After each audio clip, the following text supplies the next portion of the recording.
Hennythemoor, reporting live from the liquor store. And hey, I got my brother landlord from Alabama on here. He actually in the back handling some very important business right now. But I just wanted to make sure to go live before y'all came out here and said we on Color People Time. So y'all know what it is. It's Dallas Cowboys Convos, and we got a lot of stuff to discuss today, man. So you over there in the liquor store, salute to y'all folks for tapping in with us. If you're over there in the trap, man, salute to y'all folks for tapping in with us, man. We're going to give y'all about an hour of some premium Dallas Cowboys content. We're going to rock out. And, hey, we got a lot of stuff to talk about. Tyron Smith back on the injury list, unfortunately. Dak Prescott, had a phenomenal presser, right, where he discussed his thoughts and mindset going into this game and how he's feeling after the bye. We also got some numbers about Michael Gallup that ain't too great, right? So we're going to have a conversation about Michael Gallup. We're going to have to talk about some of the things that Dak said. We're going to have to talk about what the hell is going on with Tyron Smith and his injury, or we're going to have to change our offensive lineup again, right? So we got some major things to discuss, man. But on your way into the liquor store and on your way into the trap, there are a couple of things that we need all y'all to do for us, man, to help us on our platforms. First and foremost, when you slide in over here, make sure you hit that like button. The likes on these pages goes a very, very, very long way, right? The more likes we get on these videos, the more these platforms will push it and promote it and get it in front of viewers. So if you got love for your boy Henny, you got love for your boy Landlord from Alabama, hit the like button. Ain't gonna cost you a red cent, and it goes a long way in improving the content and spreading awareness about what we got going on. So if you got love for us, man, just make sure you hit that like button. First thing in. After that, turn right back around, and I need you to hit that share button. And in the liquor store, we are practicing manifestation. We're trying to manifest a 6th championship for the Dallas Cowboys. And with all of the craziness and Jerry Jones being stubborn and everything else going on in the world, we need all of the positive energy and good vibes that we can get. So make sure you share the content 6 times. If you drop emojis, drop 6 of them things. And we're going to be rocking out, man. So help us manifest that 6th championship over here in the liquor store and over here in the trap, because it's well overdue, man. We all are ready for that 6th title. Hey, Oscar Westbrook, what's up with you? Miss Regina Green with the green, what's up with you? Bruce got the toxic juice. You got us the poet, what's up with you? My boy Kelvin Hicks, Joe China, Keystone, Kelvin Hicks, Justin Kitchen with the 6 championship trophies, helping us practice manifestation. April Barnes, JB2, Raymond Salas, my boy Desmond Ironman, aka Tony Stark, in the building with us, man. What's up with y'all good people? Yeah, just like that, you guys. Thank you for the love. I see the 6 championship trophies we trying to manifest over here. Hey, I see my boy Oscar with the 6 flexing emojis, man. Because, we got a flex on the Rams coming up this week, man. So y'all done hit that like button already. Y'all done hit that share button. Now, I think Landlord is available at this point. He finished all of his technical difficulties, and we're going to bring him on to center stage so he can rock out and show some love. How you feeling tonight, man? What's happening, man? You already know how I'm living, like righteous. You know what I'm saying? You already know. Landlord came in line. It's going to be a long show. Come on now. Wait a minute, here. Wait a minute. You can't go full Hennessy, all right? Don't go full Hennessy, all right? I'm living righteous just like the next man. You know what I'm saying? God ain't tell you that. Man. I am the slightly the nefarious one. Bruce got to talk to. His handle on Twitter is the nefarious one. Listen. If his handle was a little nefarious, that'd be different. His shit says the nefarious one. Like, nobody else is more nefarious than this. Dude, what I want y'all to know though. If you've been following me for a while, y'all know it's not the real meaning of the word. It is a troll, okay? I'm trolling. So it's a running joke. So don't take. I'm not nefarious for real, per se. Trolls are definitely nefarious. They live in the bridges. I'm just saying. It's not the real meaning of the word, okay? But how y'all good people doing today? Man, they doing good, man. You know, they with us, man. We rocking. Yo, what's up with your Pyrex kid? He said, what's good, Henny? Keep bringing the real to the streets and peeps. I appreciate what you boys do. What's up, landlord? You got to start bringing the trap drops to the liquor store. Hey, we going to get that set up one day, man. We going to have it for y'all, man. We got y'all. Yes, indeed. So, man, while you was in the back, man, I was telling them boys to hit that like button. I was telling them to hit that share button. And most important thing I'm finna tell them now, make sure you slap the shit out of a Rams fan when you find one. Now, I know that bandwagon is probably a little empty. You know, it used to be 100 deep, used to fit 100 people. Now it's a little short-ass bus with some folks wearing some helmets on. They ain't jump off their bandwagon just yet. Shout, bus, shout it. Hey. But hey, you know they the ops this week, man. So if you slap the shit out of a Rams fan, I will give you half off on all the merchandise inside the liquor store, man. And you know we got exactly what you need to succeed over here, man. We got Cowboys, we got gin, we got hen, and everything else under the sun that can make you sin. So tap in with your boy Hennythemoor and come get drunk in the liquor store. And you know, hey, if you need something a little stronger. You know, this holler landlord, man. I ain't gonna say too much more. It's snay on the ishnay. Yeah, we ain't gonna speak on that too much more now.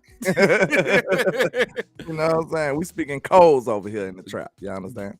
Got to. And hey, y'all done hit the like, you done hit the share. My boy Neil said he slapped up all 3 Rams fans before he checked in. So hey, he got y'all covered. He got the whole fan base covered. That's listen, landlord was just out in LA. He did not see a single Rams fan. Hey, y'all seen me trolling them. I posted it. They had way more Cowboy merch than they had anybody else merch on there. So yeah, we ain't letting them get away with it, man. We know who America's team is. We run LA. The Cowboys run LA. Facts on top of facts. So hey, they didn't hit the likes, they didn't hit the share. My boy Neil done slapped the only Rams fans in existence. And so now, hey, we know we're still doing raffles and everything else over here in the liquor store and in the trap. On my end, we are still raffling away 3 separate prizes. It's $5 per raffle entry, and we'll be raffling away a copy of Madden 24 with the fraudulent Josh Allen on the cover.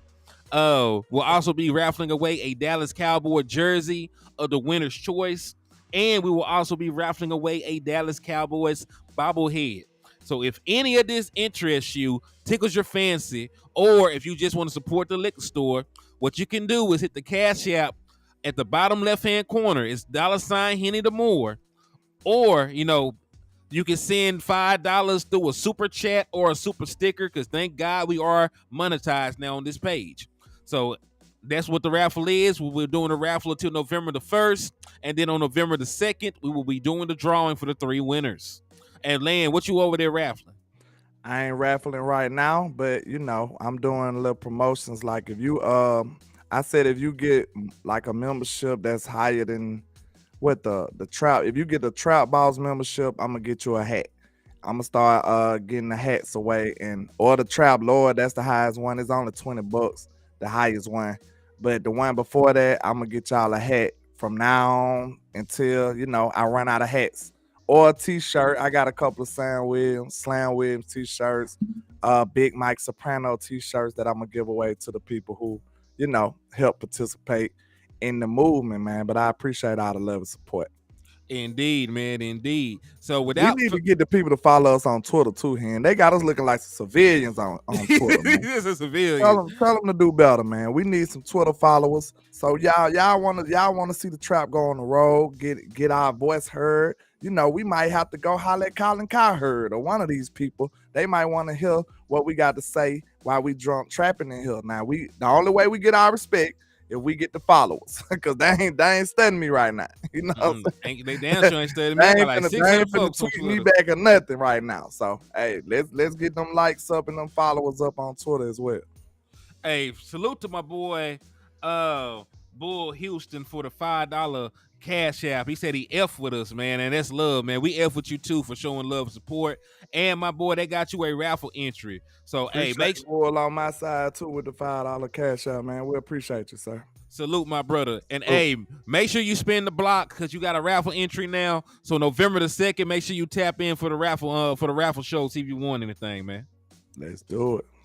All right, so where do you want to start, man? Because I know I got it in order. You know, we can either watch Dak Prescott's interview first and then talk about that. We can talk about the Tyron Smith injury. We can talk about Michael Gallup not galloping. Which one do you want to start it? Definitely not the Michael Gallup one. You know, that's pretty sad to me. So let's talk about Dak Prescott. You know, who better to start than four? All right, so let's do it. So I'm not going to even paraphrase what this man said. I ain't going to put words in his mouth and none of the other stuff. Because in America, the Dallas Cowboys are so rich, they do not flag you when you play their interviews. Like they are so rich, they don't entice them now. Like they don't even need. Don't get them started. I'm just saying. So you know, like I done did it 100,000 times at this point. Knock on wood, landlord. You somewhere around wood. Let me knock on some wood. Like they have not done it yet. So we're gonna hear from the horse's mouth what the hell Dak Prescott got going on, what he got to say, and how he's feeling, and then we're going to pick his brain and see what he really trying to say. Because you know they be talking in code, talking in pig Latin, and everything else, other than just tell the whole truth sometimes. So let's see. Trivia question: Who brand that hat is right now? Who remember who brand that is? Who really tapped into the nation? Who had that? Who made the lineman lead the way hat? Because I know. Do you know? Let's see. I don't think they know. Okay, let's go. Put them on game then, man. Avante Collins. He ain't even playing no more. He ain't even over here no more, and that's his brand. Hey, listen. Like Dak Prescott, if you cool with him, he will promote your stuff. Cause True Brand was the Nucci's. True Brand was Ben DiNucci's. They need to pay me. Hey, I'm rocking you right now. I see my boy got True Brand right now. I really didn't notice it until you said something. Yeah, but that mug is fly. I am gonna be ordering one. Yes, they in stock. Oh, that's all I need to know. Hey, you gotta say don't jinx it. Yeah, let me go ahead and play the video before they take it down midstream. Facts. System a little more. Does that make any sense? Yeah, I get what you're saying. It's hard to say that if anything, as this system goes, and I've talked about listening to your feet. I've talked about, the first hitch, second hitch. A lot of times you get to that third hitch, that's what that means is go create. And we've put a lot into this offense, into the protections, as the way the guys, the block, the way their calls are. Sometimes you almost know where it is going to be open to scramble at times, and that's when it's, get to your third hit, you're moving up in the pocket. If you can get to that gap, they made them run around, or they've kept them in front of you, and you can escape outside to allow that to work. But I think it actually plays into the system of listening to your feet, and so I guess as you said, it's really when the 1, 2, 3 isn't there, listening to my feet and getting out of the pocket, and then not just necessarily throwing the ball away, but which I said it's all about risk and reward, right? There's a time to do it, and there's also a time to live to play another play. From a design standpoint, Dak, do you want to continue to see some of that as far as the design runs and being able to utilize your feet a little bit more to continue to have that rhythm within this offense? To use the scramble, or just some more design runs within this game? It is what it is. Whatever the coaches ask me to do, I'm up for it. And that's kind of how I've always been. But obviously, haven't been injured in the past, running the ball. That's not something that I know that we're coming in, let's put this many quarterback runs in. But situationally, down a distance, where we are on the field, there's always going to be a few of those. And when they're called, I'm excited about it. Obviously, we had one last week, just pop and go for a touchdown. But you can look in the past, and there's been a couple called throughout early in the year, but to say the numbers are going to increase, we don't want to give away a game plan if they are. Sure. Do you like playing that way, though? Do you like? Yeah, I do. Whether it's a called run, whether it's scrambling, which is something I was just a little bit more conscious of, and especially coming out of the week before of what can I add, but not necessarily taking away or getting away from what we do and who we are. And that's just something I felt, as I said in the past, have had a lot of success at it, and just kind of using that in my game, and that's when I feel free at times. And so, just listening to my feet and playing the game, and I don't want to say doing too much or thinking too much, but just going and playing ball at times. Are you at your best, though, when you're dual threat, when you run past that? I'm not as fast as I once was, or, as I don't know if I ever was fast, to be honest.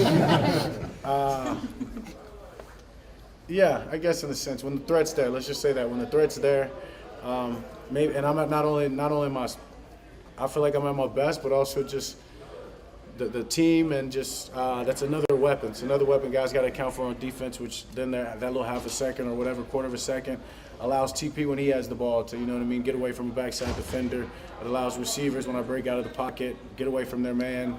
So it's a bonus. It's a bonus. A lot of responsibility obviously comes with your job, and it is a job. But are you having as much fun as maybe you were early on in your career? Yeah, for sure. And I felt that in training camp. Me and McCarthy had a conversation about that, and I think it's experience for one. Seeing the game the way that I am, and being in the system, taking the system on and having fun with it. I really am. Guys in the locker room, they make it that way, using all the things in the past, all the bad, all the good, using that to move forward, see things, obviously you see it faster. And even when things don't look great, there's a lot of things that we're learning from, that I've pulled from, and just trying to make sure younger guys in the locker room get it, because that's what makes it funner as you get older, is making sure you can go back to those experiences and just play ball freely. If you're having fun on the field, is your tolerance a little bit shorter in dealing with criticism? I don't deal with it. People talk, they're always going to talk. To your point, to me hearing it, absolutely. I'm honestly, I've always felt this way, the most critical on myself when it comes down to it. And so outside of this building, criticism, if you don't know the true X's and O's, what's being talked about, what's being asked of me in the position, then it really doesn't matter. But that's also something that experience creates. So, sure. What are your thoughts on Micah? That's getting old, I guess. What are your thoughts on Micah taking on the media, defending you and defending the team? I don't know if you've seen any of that at all. It's hard to miss. Hard to miss. I try to miss a lot of it, but hard to miss. He's got the platform. Obviously, you appreciate it as a teammate when you know another teammate's sticking up for you. But in the sense of, I guess, comparing my position or us to other teams, I've been on this organization 8 years, going on in my 8th year, that whether you about it or not, it's not going to stop. That's just how it goes. And to me, it's fun. It's fun because when things go our way and when we win this thing, it's going to make it all that much sweeter. And say what you want, we get to go out there and we get to do it. So he can talk all he wants. It's Micah. As a leader and someone that's a little bit older than him, do you talk to him about maybe not letting that affect his own, like the criticism that comes from national media or whatever, affect his own mind and things like that on a day-to-day basis? Yeah, we've had those talks. That's something that makes that locker room honestly close, makes that brotherhood tight. We've had those talks, but that doesn't mean that he can't speak his mind. Just because he's speaking his mind doesn't mean that that's getting to him. Just because he's defending somebody or defending this team doesn't mean that he's losing sleep over that. As I said, he's created a platform, and he's going to use this platform to speak his mind, as each and every one of you guys are doing in y'all's job. That's on him to do. So, as long as that doesn't creep in between his ears and he starts believing other people's thoughts, that's fine with me. And so that's our conversations of, speak, I guess. You know what I mean? That's to each its own. Speak, I guess. But just remember who you are, know you are, and that's what that brotherhood's about, is keeping all that in. I know you didn't play in the game, but go back to last year's Rams defense. How different are they from what they were then to what they are now? Yeah, they're different. Not completely different by any means, obviously, having the same coach. But when you have a player like Jalen Ramsey leave, he did a lot for them in a wild card type of manner, whether he's inside, whether he's outside, playing the nickel, blitzing off the edge, lining up as one of the fifth guys rushing. I haven't seen a lot of that. Don't know if they quite have that type of player, but still a fundamentally sound defense playing into their strengths. Some good young corners out there that are aggressive. And obviously, when you got Aaron Donald on your team, it starts with him. So still a great team. We've got to protect him and get after some of the matchups that we like. Is he still the Aaron Donald, and maybe the fact that he's done it for so long, been the target for so long? Yeah, he is. I got to play him this week, of course.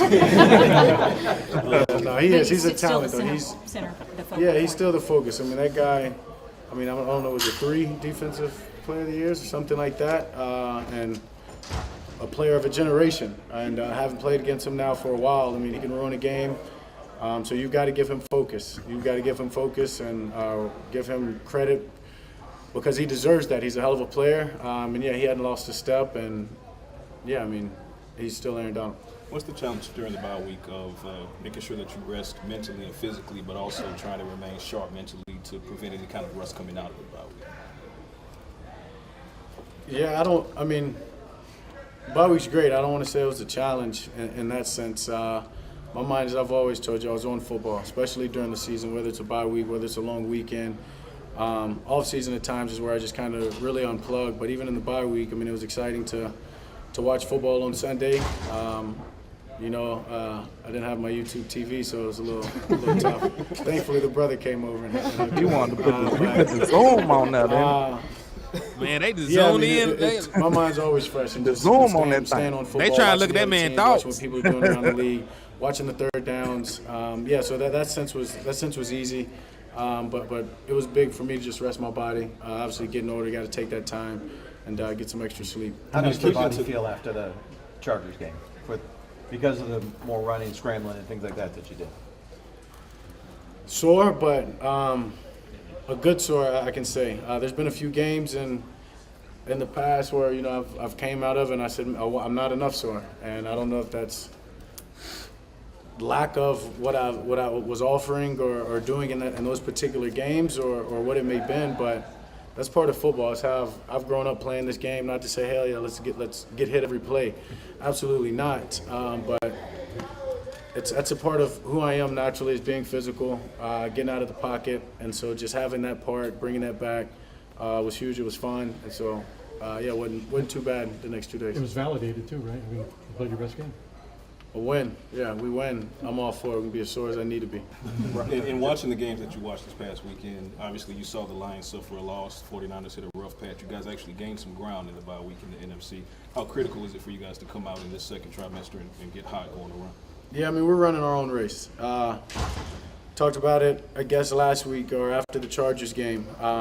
This is about us running our own race. Right now, we're not looking at anybody else. We're not going to start looking at anybody else as we get in the latter part of the year, and those things are tighter, I guess you can say. We're going to worry about being the best versions of ourselves, the best Dallas Cowboy football team that we can put on the field every Sunday. So right now it's about being better than we were against the Chargers, and simple as that. We know what this league's about. We know how tough it is, giving credit to the Rams, our opponent, and understanding outside of our game this Sunday, there's matchups that if you could predict on paper, we'd be playing the Super Bowl right now, and none of this would matter. So, we're just going to run our own race and lock in on who we are. CD just said that the best of MG is yet to come, and you obviously still show so much trust in him. Can you talk about the encouragement you've given him and kind of rallying around him after? And you heard that, game against Chargers. Yeah, I mean, it was a tough game. Yet to come. Week before that, I had a very tough game. We all had a tough game. Everybody can probably find some times and points in their career where things were a lot tougher than they anticipated and could ever imagine. And it was a tough one for him, but the type of guy that man is and the way that he'll respond, I have no doubt that, as just as CD said, his best games are ahead of him, starting this Sunday and just moving forward. And sometimes that's good for you. And not to say that, he needed that, not by any means, but this brotherhood is locked arms and making sure that he understands that we have nothing but confidence in him and expect him to come out and make the plays that he's going to make. All right, man. So that was Dak Let It Rain Prescott coming out there talking his talk, saying what he had to say. Landlord, I'm going to start with you, man. What are some things that you took away from what he said? One is it kind of gave me a little, pat. I had to pat myself on the back because one of them he said is exactly how I diagnosed him. He said being physical is a part of him. That's who he is. So if that's who he is, that's a real major factor in the feel that he have for the game and how he feel and how he want to play. We need to make sure we incorporate that. Like, I know it seems dangerous and all of that stuff, but hey, he got hurt on not scrambling before. So, I mean, come on, like we got to put that part in him. Him scrambling and being physical. That Dak Prescott you see to put a shoulder in somebody and flex, That's who he is. That's the man he is. When you take that away from him, he's not his full self no more. And he need that. If anything, I think Mike McCarthy need to start doing that in the beginning of the game. In the beginning of the game, get Dak a little run. You know what I'm saying? The first red zone attempt, get Dak a little run. Let him feel somebody. Put that shoulder into somebody and it get his blood flowing. Dak, like I told you, he more of a football player at times than he is a quarterback sometimes. That's just who he is. A football guy, he want to be tough. He want to show you he big and physical at times. So we might just need to incorporate that into his game, man. And listen, I'm gonna pick it back on what you said. He said he think he's at his best when he's able to run the football. Like he said that. Like, yeah, I think I'm at my best when we run the football. He said he think the team is at his best when he runs the football. And the record say so too. Record says so as well. And listen, we did not pay Dak Prescott solely on his arm. No, we didn't. We did not. When Dak Prescott came up and got paid, we paid him right after the 2020 season. Right? We paid him right after the 2020 season. This man had 22 rushing touchdowns when we paid him. Like, we did not pay Dak Prescott because he was Aaron Rodgers. We paid him because he was a dual threat quarterback, nice enough arm, make plays out of structure, right? That's what he does, and that's what he does at a very high level. And we saw that, this last game. Run game wasn't working. Some of the things that we drew up schematically weren't working, and Dak Prescott put on his Superman cape and made some plays for you by extending it, climbing the pocket, running for first downs, ran for a touchdown, led you in rushing. So we seen what Dak Prescott can do when you allow him to be that way. And listen, I'm really trying to see why this has not been more of a thing recently. And real quick, shout out to your boy, the wordologist. He said, "Free Rico, free Luke. They is not locked up. They is just in a recession." Shout out to the wordologist, man. I appreciate you, sir. Indeed, but I want to know, because Mike McCarthy said that the scramble drill and Dak doing that is part of the offense after the initial 2.3 seconds. Mm-hmm. So I'm trying to see why it hasn't been more of a part of it. And granted, he has ran a little bit more this year, earlier in the year, right? He ran for some key first downs earlier in the year. He ran for a big first down against the Jets that kept the first scoring drive alive. He had a big run against the Cardinals. So he has ran a little bit more this season, but I still don't think it's been enough. True. It's definitely need. Like I said, in a game, my over and under for Dak Prescott actually having rushing attempts, I would at least have him in like 5 rushing attempts. Okay, maybe not if he actually run the ball, even if it's a read option. You know what I'm saying? I would definitely have him as a threat to run the ball at least 5 times a game. And I try to use most of those in the red zone. Know what I'm saying? So I think that's the most effective way you use them, man. And it's common sense. He always been like that. He always been a dual threat kind of quarterback. He always been an aggressive runner. That might be what they was trying to save him from, because he is kind of reckless when he runs. And we seen that in the Jets game. Like, slide, Dak, slide. But he went shoulder straight to the man's chest. I really thought he was finna run dude over and get to the end zone. Because it's not. Hey, Dak is a big dude, especially when he gets into motion. Dak is a maniac, bro. I'm gonna tell you that. Like, once I seen him, man, this man whole leg went together, and he just picked it up and try to smash it back together. That's a tough dude right there, man. So don't never question his toughness. Like, he wasn't even phased by it yet. Like, he's sitting up there just like, hey, what is this? Why my leg look like that? He done just grabbed it and just... It's the shot. Like, he didn't know what was going on yet, and he still was just a warrior, man. So, hey, that's the mentality that he got. You can tell he's built like that. So, I would do things to tap into that side of Dak Prescott. I think that makes him a better quarterback. That makes him more complete. All right. We're going to get back to the Dak Prescott talk, but I do want to touch on this real quick. The Derrick Henry stuff. He said the run game would work with Derrick Henry. I I don't know if you've seen this, but there is a rumor that the Dallas Cowboys are a dark horse for Derrick Henry. I'm not sure about the validity of it. It's just something that I seen recently on in the Twitter world. They got somebody name attached to it, so they're trying to say there's some, there's some validity to it. I don't really know, but what would be your thoughts if I don't that think did that's happen? impossible. Derrick Henry he's in reach.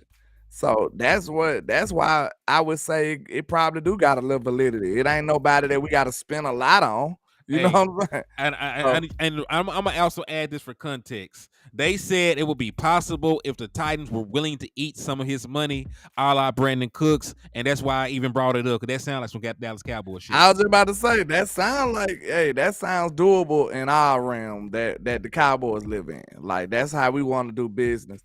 We're not gonna go for the top tier, top of the mountain peak, trade your whole house in player. We're not trying to get him. We trying to get his little brother. You know what I'm saying? We trying to go we're trying to get his cousin. Like, the brother might be too expensive too. They in the same house. Yeah. So they not going fishing after the big fish. They trying to get, the little goldfish or something. You know what I'm saying? Tyron Smith said the Titans said they ain't gonna do it. We'll see. Like I said, I've seen varying reports. I've seen some reports said that they're not going to move Derrick Henry. I've seen some reports say the Titans say everybody is for sale. So I have too. Denver got everybody for sale. So yeah, it just depends. Like you said, like these people, and especially around this time when people know the trade deadline is closing in, like reports are flying. Hey, salute to my boy Neil for the $5 super. He said, I need Hollywood to come through and pay royalties to landlord for the movie they named Nefarious. I tried to watch that. It was crazy. Then they gonna make a bad movie named Nefarious. Man, it was not listen. Like, they had a conversation the whole movie about good and evil. He like, it was stupid. It was stupid. You know what I'm saying? It was a horror movie without horror. Yeah. Shout out to my members flying in the building, man. You got us the poet. DC for Life, Texas. Who else? And my boy Common Sense Lab, man. But shout out to everybody that's rocking with your boy, man. Salute to all y'all good people for showing love to the trap and the liquor store, man. We rocking, man. And hey, there's 69 folks in here right now, man. Y'all nasty as a motherfucker. But thank y'all for sliding in, showing love and supporting us. On the way in, make sure y'all hit them likes and shares, and that y'all find the one remaining Rams fan in America and you slap the shit out of him. Yeah, I'm living righteous, so I don't get that joke. No, it sounded like it was something that was funny. It sounded funny, so I think I get it. Why are you lying to everybody? You just lied to 69 people. I'm just saying, bro. You know what I'm saying? I'm living righteous over here. But let's get back to the other normal news. You know what I'm saying? He ain't want to be nasty. It ain't even the weekend yet, sir. Sir, it's not even the weekend yet. It's always the weekend, sir. when you're grown, it's on. It's the weekend.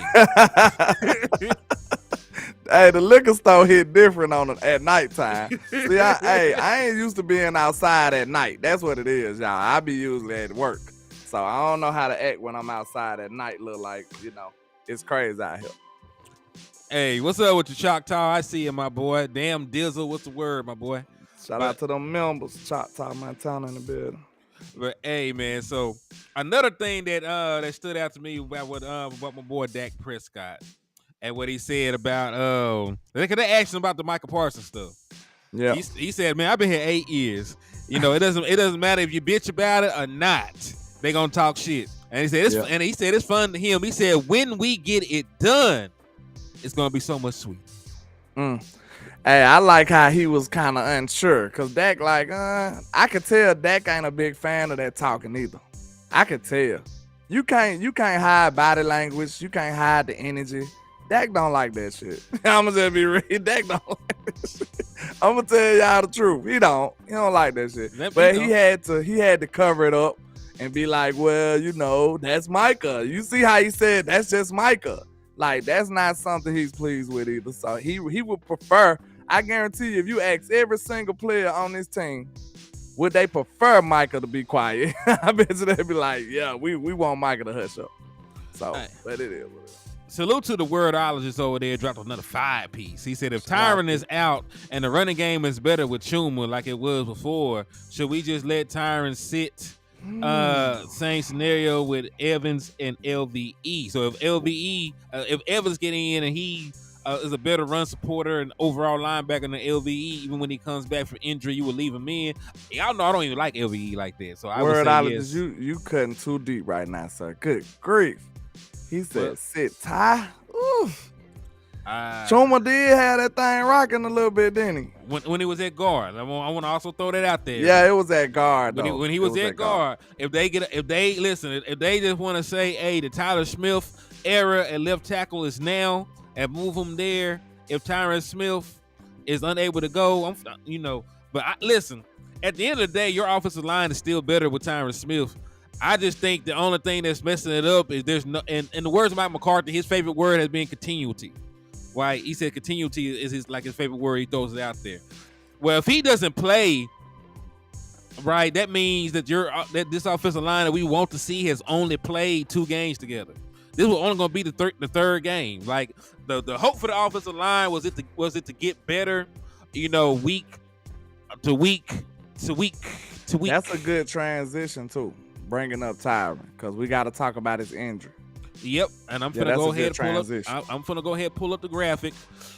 So he is the only dude on the damn me injury report. Ain't that some shit? You had a perfect ass injury report. So Wanye came off. He was a full participant. Wanye finna play. Wanye finna go crazy. Wanye finna have a sack, pick, fumble. Facts. Merch coming soon. Sack, pick, fumble. Shameless plug. Pick, fumble. Shameless plug. I'm trying to work on the merch, y'all. I hope y'all like it, man. I've been doing a lot of work and behind the scenes, putting in a lot of work, man. So I hope y'all like it when I get to launch it. Indeed, man. Hey, so right here, this man got a neck injury. So he was limited. My neck and my back. I mean, really, with Tyron Smith, you ain't bullshit. That's him, and neck and my back. That's Tyron. So they say he got a stinger. To add more context, they say he has a neck stinger. And, do I know if he's going to play or not? I ain't no telling with Tyron Smith. We have better looks predicting lottery numbers than predicting the overall health of Tyron Smith. Because last time they said he was going to be good. And then he went from a game time decision to not playing, and then he was a complete out the week after that. After being a game time decision, they said he was close to playing. So they ain't no. Then he didn't play. Didn't play at all, but he was dressed though. So what the hell that's gonna do for me? Thanks a lot, Tyron. You're clean in your uniform, sir. Clean as hell on the sideline. Not helping me at all. Thanks a lot for nothing that day. Wow. But I hate it for Tyron, though, man. I was one of them people that was saying, man, I didn't want to live in a world that I didn't see Tyron Smith play left tackle again. I didn't want to live in that world. And you're still living. Hey, listen, you're still living in that world. You just paying them now. But we seen him do it a little bit. It wasn't the best. That man played like 2 games. Hold on, how many games Tyron Smith done played this season? Don't be like that, Hen. Don't be this way. Hold on, let me see. Don't do it. Don't you do it. Let me pull up. That's a Hall of Fame. That's a gold jacket you talking about now. Man, watch yes. yourself. Tread lightly now, sir. He might as well already be in Canton because that boy don't get on the field. You skating on thin ice, sir. Shit, yeah, he's skating on thin ice. Hey, hold on. My boy Neil hit you with a 5-piece on the other end, man. He said Tywin tweaked his neck playing Xbox. Chill out, man. Relax. Man. Yeah, I'm gonna need you to go slap some people. Don't talk about Tyron now. Leave Tyron be. That man is a gold jacket. His jacket gonna be about the color of my shirt, a little lighter though. He's gonna have a gold jacket on. Tyron Smith injured his medulla oblongata picking up his gold jacket. Don't do that, man. I'm just saying. Don't behave that way. That man was texting too hard and end up on the damn injury report. I might as well. I'm supposed to have an animated halo over my head. I told you I was living righteous. Hen over here is much more nefarious. Do you want to be a part of the nefarious brand? So I'm gonna need you to get the shirt. I'm gonna need you to be the spokesperson, the poster child of nefarious out there a while. Cause I'm sitting up here trying to be righteous. I ain't talked about nobody. You up here just Man. doing the most, man. Tyron Smith, hold on. Tyron Smith is the only player in NFL history to get an injury from airborne contact. That shit was in the air. He just got hurt. He walked too close to LVE and got his shit. Cause look, they was just bragging about, oh, this the first time in about 10 seasons that nobody is hurt. They was just saying this on one of them .com shows. They was just saying it. Hold on, cuz done hit me. He said send the link. Hold on, I got you, cuz. Tap in then, Wes. The lunatic said Tyron Smith is gonna have Jera induct him into the Hall of Fame. Exactly, man. So y'all gotta put a little respect on that. Know what I'm saying? Relax. Simmer yourself, man. You know what I'm saying? That's a gold jacket goat right there, man. Know what I'm saying? Just like y'all playing with my boy Brandon Aubrey. Y'all ain't playing no more. About that back-to-back champion. You know what I'm saying? Put some respect on him, You man. want to read out the list of things that are more impressive than those championships he's won? Put some respect on it. You know what I'm saying? Again, I'm gonna give you a list of shit. But you see how he get down now, though, right? That boy on some greatness, man. That's how we do it in Birmingham. Shout out to them Birmingham Stallions, man. You know what I'm saying? Y'all stole our kicker, but it's cool, though. Lucky it's a Cowboy team. It's the Cowboys. Hold on, this is a nigga calling me back now. Rico said Tyron head was nodding because the beat was fat. What you saying? Y'all going crazy. Neil says strain necks is an airborne disease now. Man, he got too T. close. Foster said, landlord, you called in sick? Don't tell nobody. Keep it on the hush. He On the said, hush, and he said that we nefarious. What's up with you, Daryl? I see you, my guy. Rico Jones, Big Benny Rich, Common Sense Lab, Eli. What's up with you, man? They looking for me now. They're like, where he at? Johnny I'm just Woods. playing. But, man, we need Tyron Smith to be healthy, man. But if he ain't healthy, you know, slide Tyler Smith to the left tackle. Boom. Then you put Chuma at guard and rock out. I'm ready to rock with that. What you think about that lineup? What's happening, B-Bird? I ain't seen you in a minute, sir. What's going on with you? What you think about that lineup here? With who? Repeat it again. You know, multiple. Tyler Smith at left tackle and Chuma at guard. That's the best you're gonna get if Tyron Smith ain't playing. I mean, you know, like we saying it like that's some next level shit. No, but you know they'll do some funky stuff and have Chuma at tackle. They done did some crazy stuff already. I mean, they always do crazy stuff when the Dallas Cowboys are involved. Yeah. Hold on, let me try it. I'm trying to send Cuz this link. You want me to send it? Man, common sense now. Hey, common sense. Now you got common sense. Why you gotta be so mean, man? Don't be mean. He said, hold on, another Josh Allen interception. Hold on, damn, I wasn't even watching the game. What's the score? So you said Josh Allen throw interceptions? I ain't know that. You didn't know? It said hell to the nah. Ed Collins has eaten too many Twinkies. Hey, they said that boy out of shape. He been on my diet, ain't he? Living righteous in the trap with liquor store landlord. Hey man, that might be another alias of mine. Hold on. Living righteous in the trap and liquor store landlord. How about them males? Oh, you trying to diss me? This is what this is. This is an ambush. Okay, this is an ambush. It's not an ambush. It's D-Bird talking about pickleball. Y'all so disrespectful in this place. He said Tampa Bay first and goal. They finna try and tie it up. That's some gangster shit. Y'all so disrespectful. Now you gonna talk about the mighty Birmingham Stallions like that, B-Bird. Boy, if you don't calm down. This man said that. Hey, we the back-to-back champs, man. Don't play now. Again, it will beat Arkansas.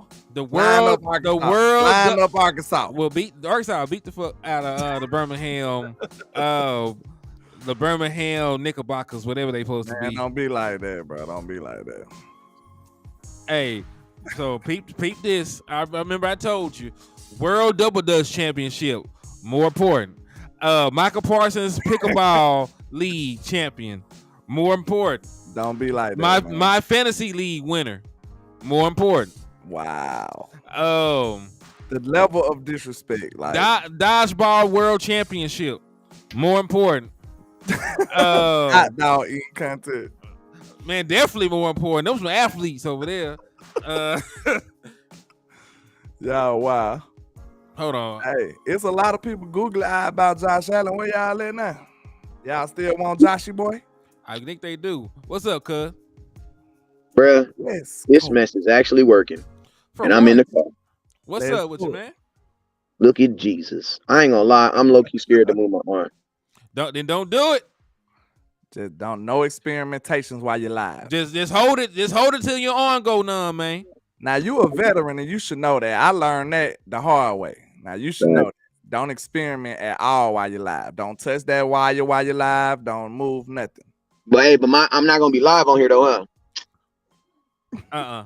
You're gonna have to do like the bootleg stuff and screen record it and put it back on your thing, or just download and upload it. Damn, I should have just freaking stayed live on mine while I was on here because they can hear you. Hold up, I can get back up here. Yeah, I'm saying you might well bring it back up. Bro, I'm you know me, I'm. All right, what we talking about? Man, we were talking about a couple of different topics. Real quick, shout out to Win for the $5 cash app. He says for living righteous in the liquor store. I tried, man. On my side, hey man, he gave me a new alias, liquor store landlord. That's a whole different dude when I come over here. You know what I'm saying? Liquor store landlord. You understand? I'm gonna tell you legally that might infringe on copyright infringement of one individual. So what we're gonna do is we're gonna have his lawyer contact your lawyer. We can all make sure this is beneficial for everybody to win. You understand? That lawyer talk for real. He put the hands together. Hey, you heard what Nipsey said. Nipsey said, "Hey man, we ain't gonna argue. I'm gonna just have my lawyer call your lawyer, and we figure it out." We'll figure it out. We'll say between the four of us. Yeah, indeed. But we were talking about a couple of different things. The one thing we just were talking about when you were coming on was the Tyron Smith injury popping up. Allegedly has a neck stinger. Status is up in the air again. So what are your thoughts about the Tyron Smith injury, and what would you do if he is not able to play? I mean, the Cowboys have a contingency plan for Tyron Smith. There was no way the Cowboys thought he was going to play every game this year. So whatever that plan that you thought it was when you initially signed him, that just needs to go in effect. Like, you know what I mean? It's like, we all knew that he was going to miss some games. And, you got to see it like this. If I'm Tyron Smith, to a degree, if you don't think you're going to be able to hit those multipliers that you're in your contracts, shoot, it almost makes sense to miss games because, bruh, they're paying you less this year. Like, people don't understand. Remember that Tyron Smith technically is getting paid less this year than he was last year. You know what I'm saying? Mm-hmm. So if you don't think you can realistically hit those, and I know people be trying to act like, man, people get all mad when I start talking about that mucho, but it is what it is. It's part of the world we living in, man. Yeah, exactly, bro. But if I don't think that I'm going, it's like if you were a salesman, right? And you got, it's like 4 days at the end. And if you still, hey, my bad. Hey, listen to me. If you have my cell phone number, don't call me when I'm live. Come on now. Yes, you see West Coast Live. Yes, it's really the real West Coast. Yes, that's really my cell phone number. Don't call me when I'm live, okay? Now I didn't mess up my whole chain of thought. What the hell was I talking about? I have no idea. I think you were talking about like the money aspect of Tyron. Oh yeah, to wrap it up. If you a salesman, right? And you got only like a week to hit your sales goal, but you looking at yourself and the sales goal is like you gotta sell 50,000, blah, blah, blah, and it's not realistically, then guess what you're going to do? I'm not saying you're going to check out, but, bro, you're going to take what's most beneficial for you. So right now, if I'm Tyron Smith, realistically, The only thing that's really going to keep his legacy or keep that in is if he's playing in playoff games. Like, and that's the only thing I really care about. Because think about this. Tyron Smith only played, 2 games last year? Praise God, they was in the playoffs, right? We didn't give a damn about like he played 2 regular season games. Is contracts that's what I'm saying. considered public information? Like, you can read somebody's contract? Hell yeah. Yeah. You can. Also, real quick, shout out to the wordologist for the 5-piece on your end. Land, he said, what are y'all's thoughts on why we dumb down the offense when the run game is so bad? We are basically handicapped ourselves if we get behind. It's not really dumbed down. What it is not as wordy. You know what I mean? Like, you still have different terminologies within the offense. You're still running some complex route designs and different things like that. So it's not dumbed down to like it's a high school or preschool or anything like that. It's still an NFL offense. It's just we moved over to a West Coast system while also changing our run blocking scheme, and it has not been fruitful just yet. So I wouldn't say that it's dumbed down, but it hasn't been really effective up to this point. True. I don't think it's that dumbed down either. I think it's just the bottom line. The run game got to do better, man. The run game got to do better. We ain't been opening no holes at all. We do better. So they got we got to get this run game together. Bro, you didn't put a 6-year-old behind a car talking about he need to drive better. No, he need to grow up. Like, ain't much you can do about it, bro. They can't get better if they've never played their best. Like, you can only expect people to play at a level that you've seen them play. Like, what if they're not physically able to do that? You know what I'm saying? That's why I always tell people, like, I can only tell someone to step up who I've seen be on that level.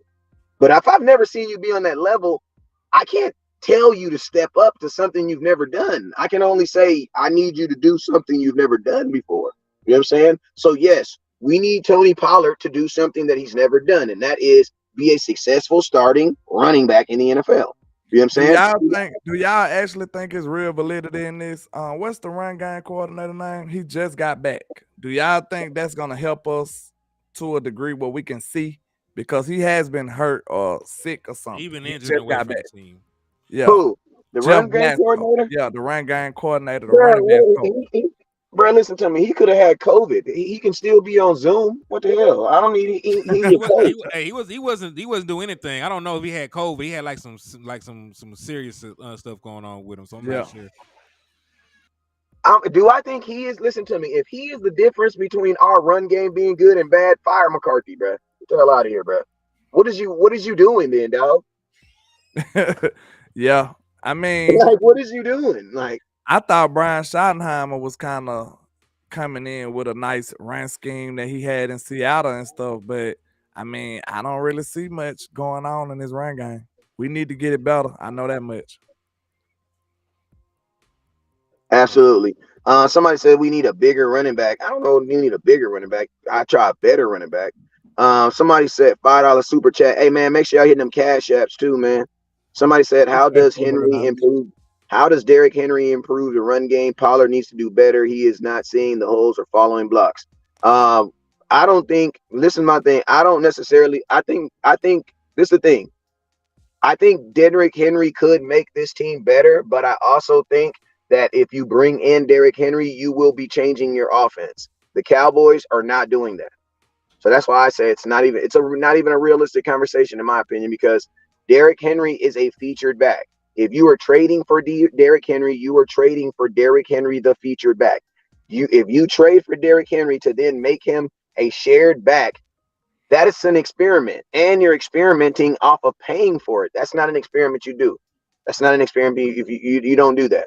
You know what I'm saying? I must say though, I hate it, but I did see what he's saying on film too. Like, Tony was not choosing the right holes, and I don't think this just came out yesterday. Like, I don't see how Tony was a demon the last couple of years when he got his opportunity to now he's not gelling or picking the right hole or being. You want to know why though? I'm gonna tell you why though.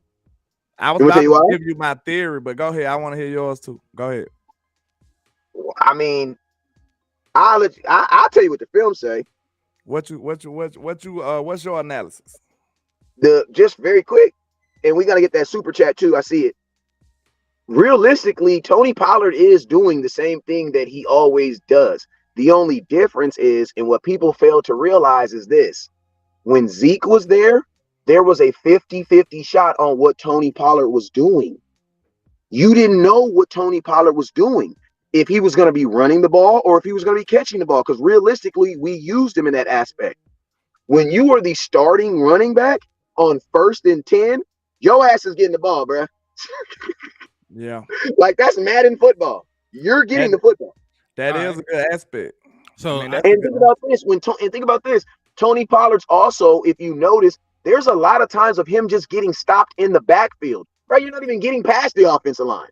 Yeah. All right. So, hey, let me throw this out there for for context, because I know a lot of people said the offensive line last year. Your offensive line run block win rate was 73%. It was 7 in the NFL. This year, your team's run block win rate is 72. So it's not like you're same thing. Huh? It's not like your run block win rate is taking a step back. You're still winning up front about as often as you did last year.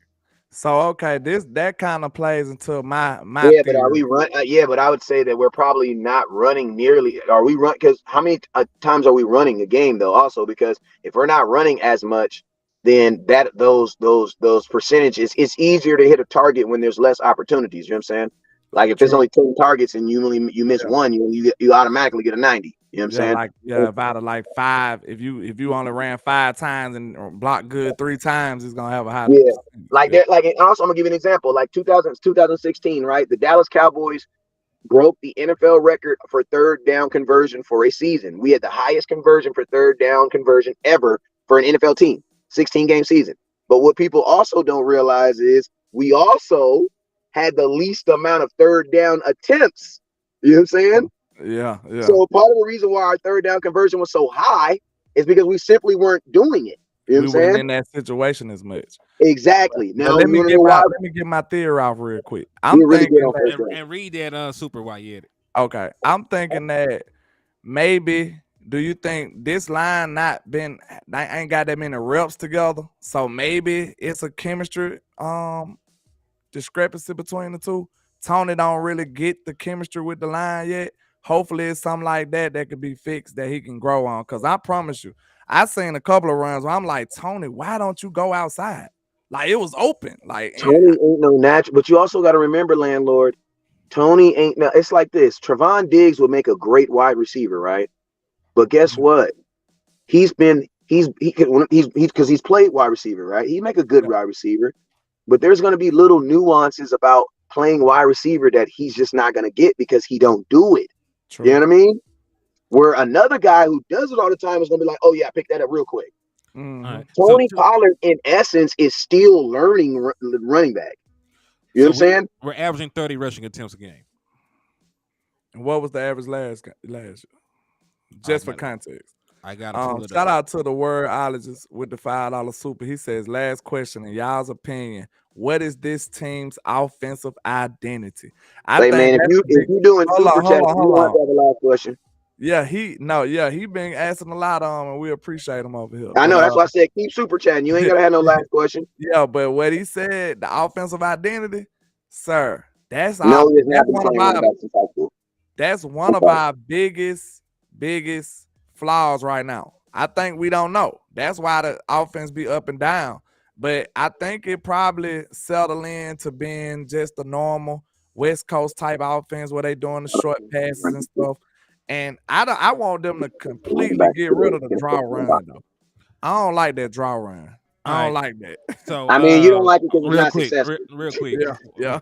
For the context, not for us. For the context, we're averaging 30 rushing attempts a game this year. We averaged 31 last year. It's not much difference. Oh, it's basically the same. So that's what I'm saying. Hopefully my theory is right that it's a chemistry issue. Because you do gotta have chemistry with the line and the running back though. Let me say this though. Like I understand the chemistry, but the offensive line is winning on paper.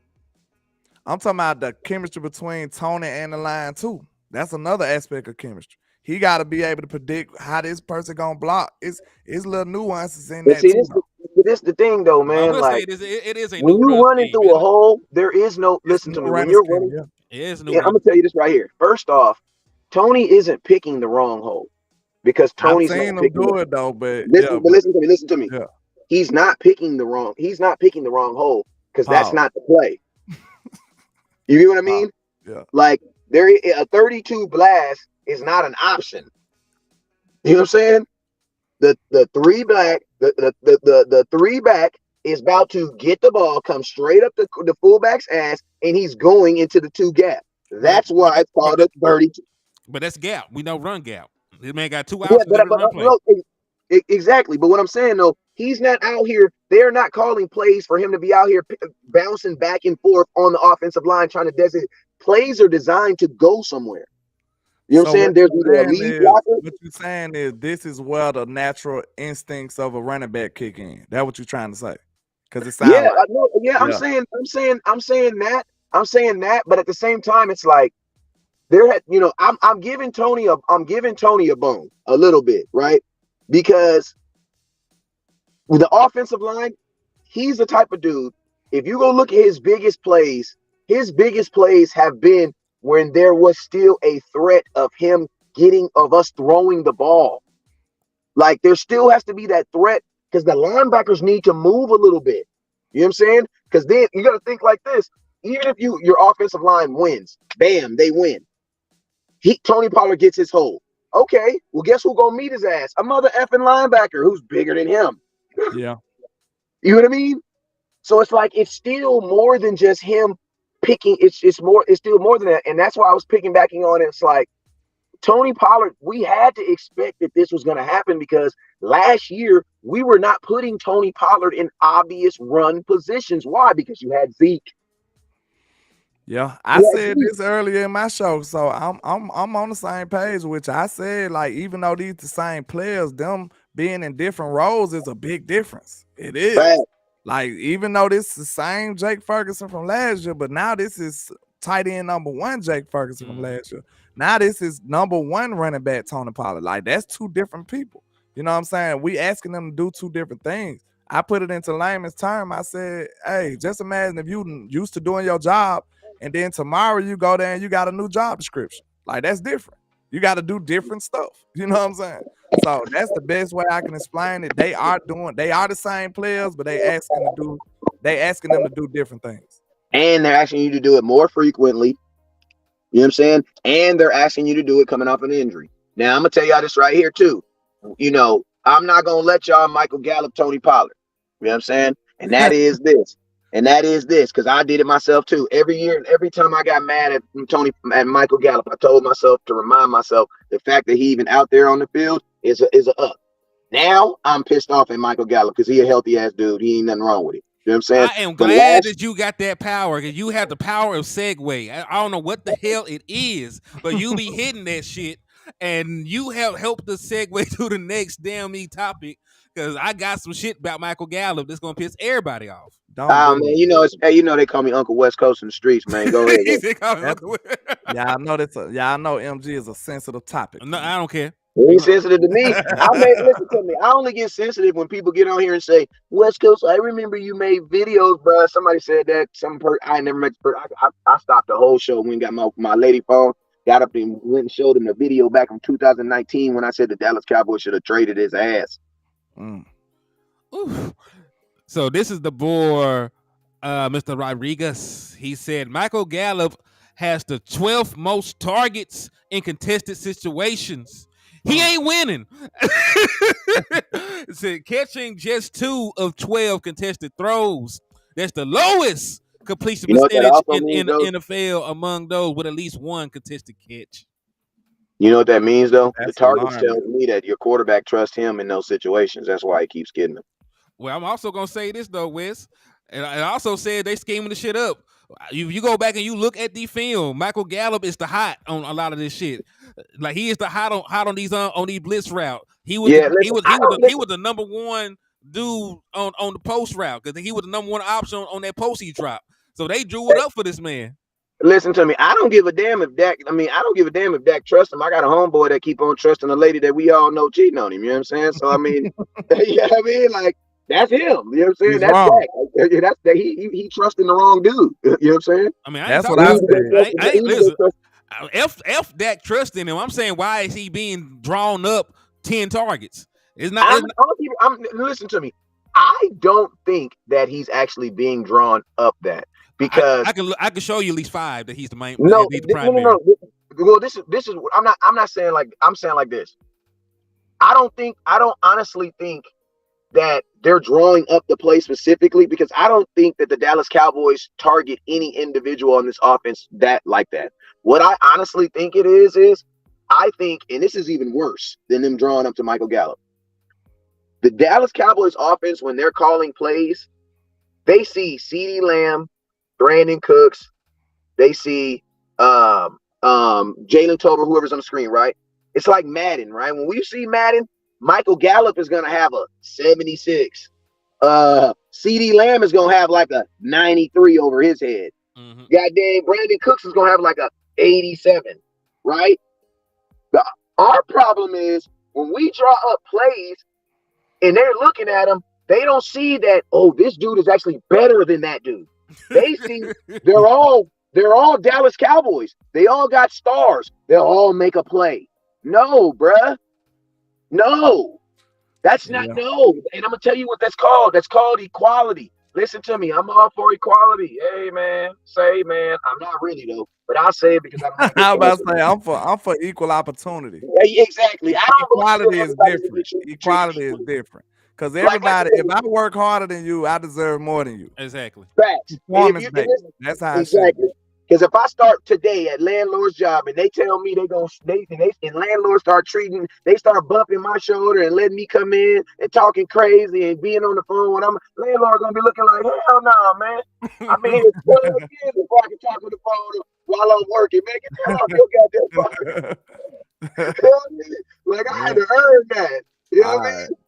You feel me? So that's what I mean by like, and that's what I mean. So it's like, you know, when I say it like this, man, Cowboys have to start seeing superstars, bruh.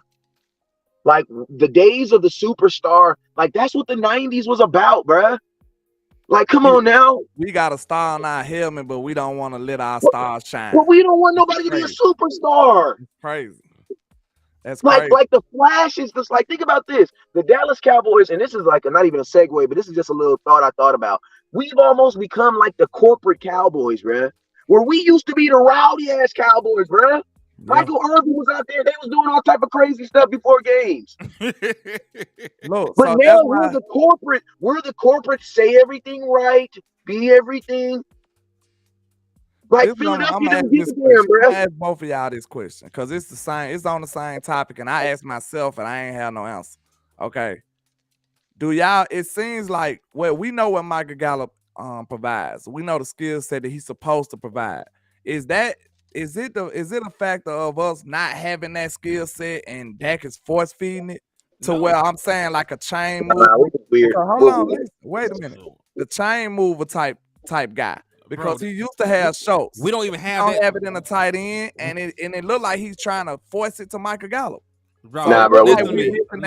Listen. Nah, we just weird. Listen. We're just weird.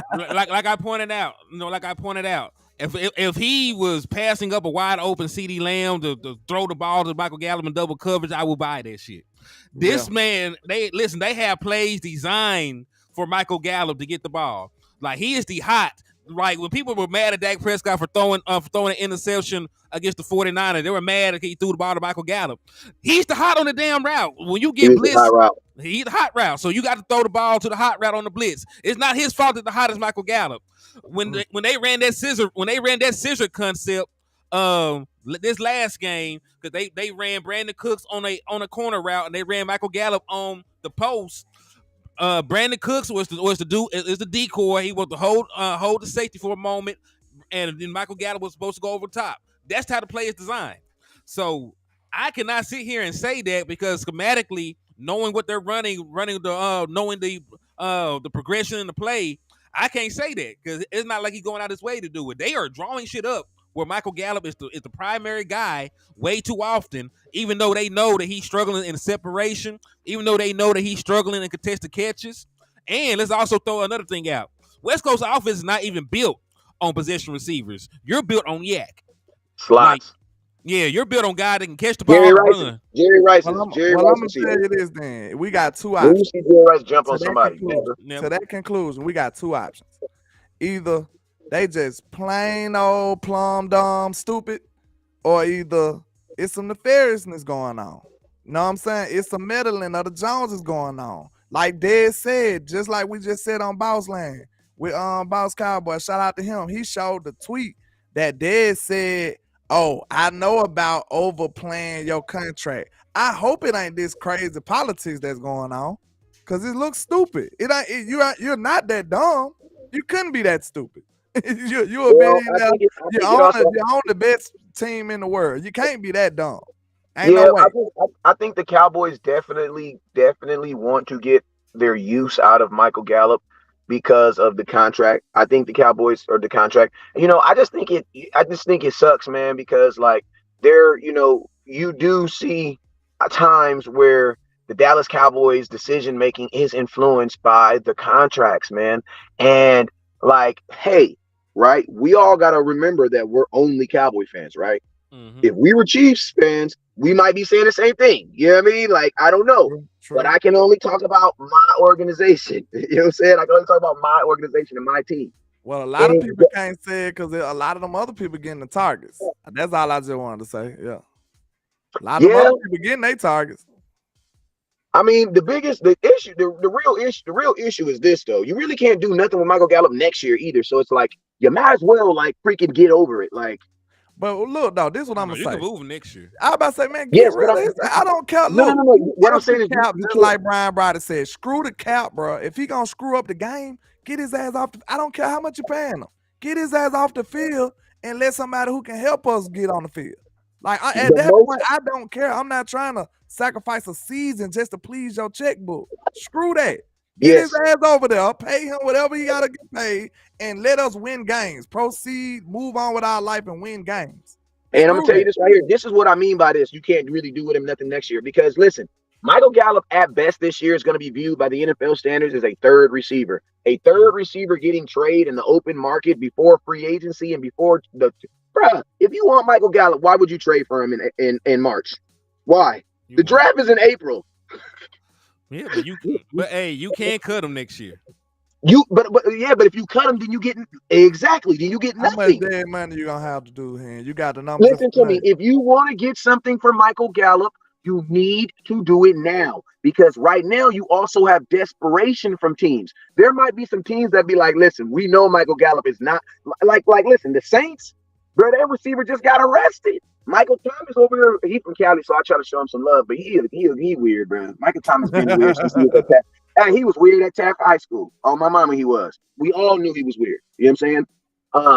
But yeah, like that's a situation like their star receiver just got arrested. Like you should be on the phone with the Saints, like, listen, because whatever you get for him next year is gonna be double what you get for him right now. If they only gonna give him, look at like they can fix him too. Cause they're like we looked at Coop. They was like, man, we don't want Coop. We sitting up here like, hey, let us try Coop. And then some other people look like I look at Jared Judah or somebody like that. I feel like we can fix them with different scenery. I feel like they come over here, they can be better. So some people might look at Michael Gallup and be like, hey, he might flourish in our system. You know what I'm saying? I mean, I'm gonna tell you like this: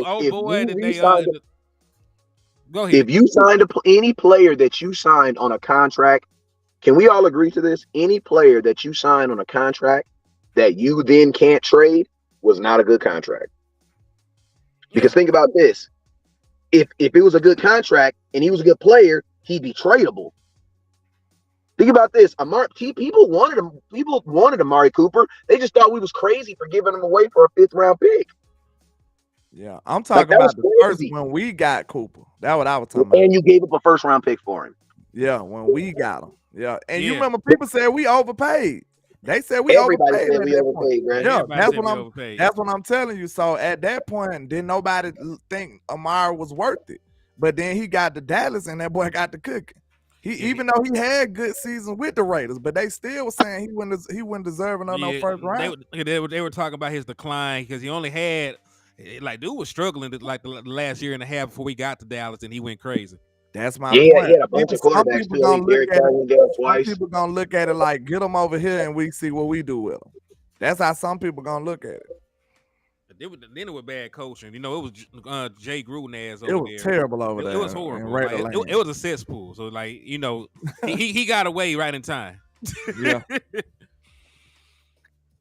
Yeah, and then I know he was hurt a couple times out there too. He always had that plantar fasciitis though.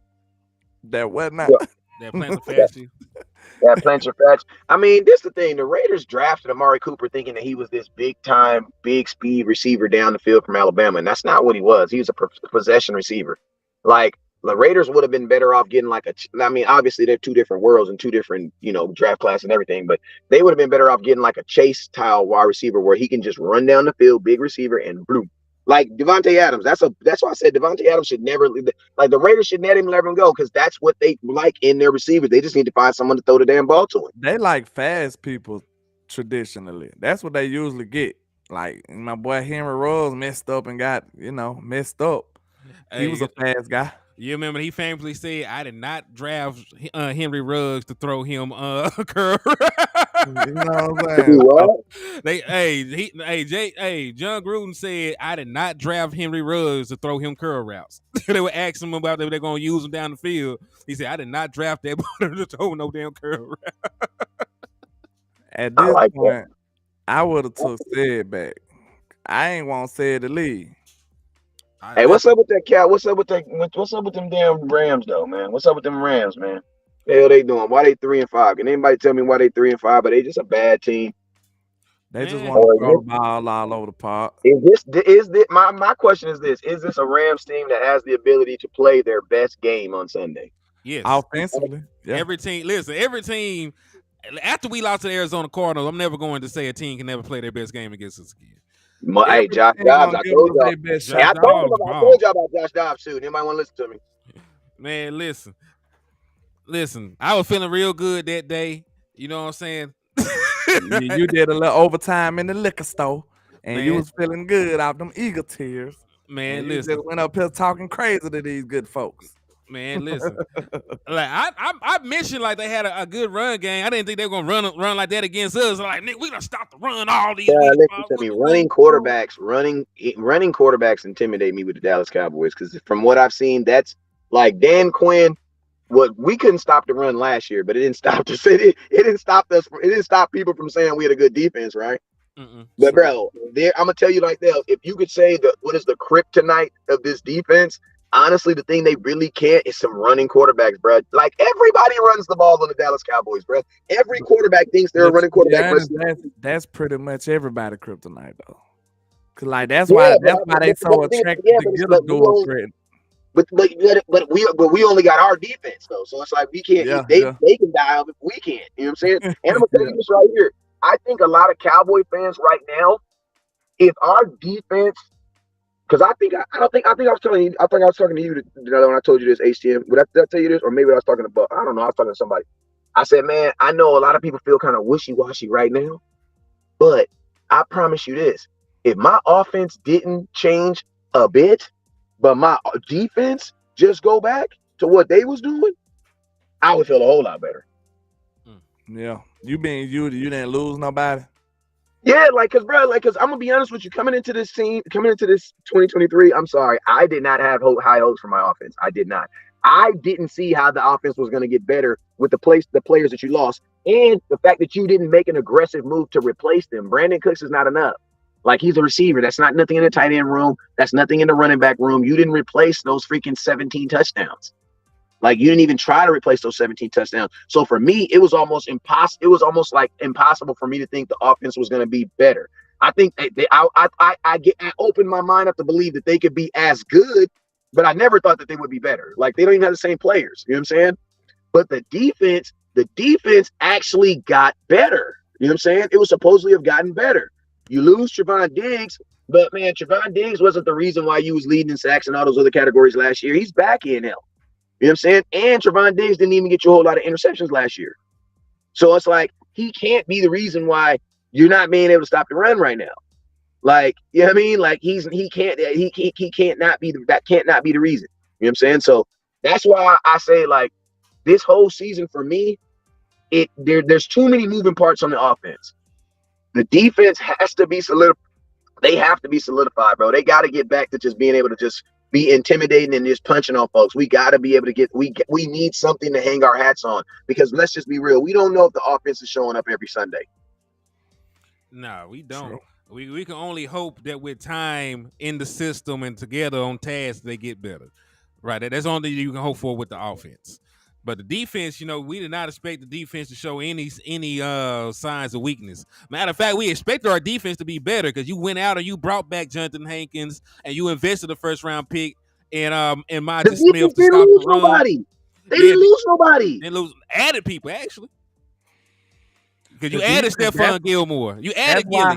That's why that San Francisco game, I was not giving the defense no grace. No, we expected y'all to be great. That was the game we needed to thank you. I didn't give them no grace. Everybody else was like, the offense did this. I'm like, man, what happened to the defense?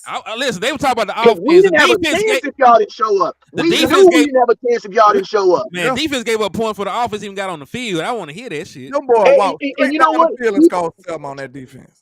Bruh, if I'm not mistaken, I'm curious to know. I almost feel like that's happened in the 2 playoff games and the damn game that we played. That when Dak stepped on the field, he was already losing. To be honest, though, I want to do this, though. I got to blame my boy. Y'all know I'm Big Mike Soprano. That's my guy. But I got to blame him for that, because I believe they said we won a toss, but we elected to kick. Bro, now think about this. That was a mistake out the gate. Yeah, it was. You put your defense on the field first. No, not only that. Brock Purdy do not know how to play behind, bro. He's only been from behind once. When you've been seeing twice, and he lost both games. When you've been seeing Brock Purdy get his tail whooped, he was playing from behind. Why would you give him the opportunity to go up first? You would have liked the most opportunistic situation we could have been in was our offense get on the field and go score 7. And now, Brock Purdy, are you really one of those guys? Do you really belong? Because players like that, they battle with their head. They like, man, do I really belong? And you know what I'm saying? In them situations, they get to thinking, like, I don't know if I'm really like that. I guess they don't never be sure of themselves if they not that guy. So put that pressure on him, man. He's not used to playing from behind. Why would you give him the ball? That's stupid. That was dumb. I'm sorry, man. That was dumb. And I want to also point this out. Defense, your offense scored a touchdown after 11 play, almost 5-minute drive, cut it to 14-7, and you gave up points right after. Another touchdown, right? Yeah, they scored a touchdown on the very next drive. The offense laid so many eggs that game. I ain't gonna lie. The offense got back on the field, cut it to 21-10, gave up points right after that. And I'm gonna tell y'all something, right? I'm gonna tell y'all something. I'm gonna tell you a trait that I miss from Rob Marinelli that Dan Quinn don't have. Shoot, man! Shout out to Rob Marinelli. Rob Marinelli, he used to say this. And even players used to say this. Their number one focus in games was to ensure that teams did not score in that first quarter. Because think about this. Bro, if you can hold a team scoreless in that first quarter, bro, you only get 3. You only got a quarter, and then you know what I mean. Everything else is behind. Rob Marinelli, when he was our defensive coordinator, before we lost in that Rams game, we were on like a 9-game streak where the Dallas Cowboy defense had not allowed teams to give up points in that first quarter. Bro, I'm gonna tell you this right now. You have a game plan. Your game plan sounds good. And then you step on the field, you're down 7, your game plan goes out the window, bro. Well, because no game plan starts off, you're down 7. Yeah, listen, folks want to run the ball until they look up like, damn, we already, like, I'm about to throw this mug. Hold on. Ain't run. Hey, you get you know, you have to, in them situations, if you're gonna run while you down, you got to be an actual running team. That's not who we are. A running team would do it, but not the Dallas Cowboys. Like, come on, bro. And you got to believe in play action and throw the ball deep. Like, I'm going to tell you something that irritates me so much.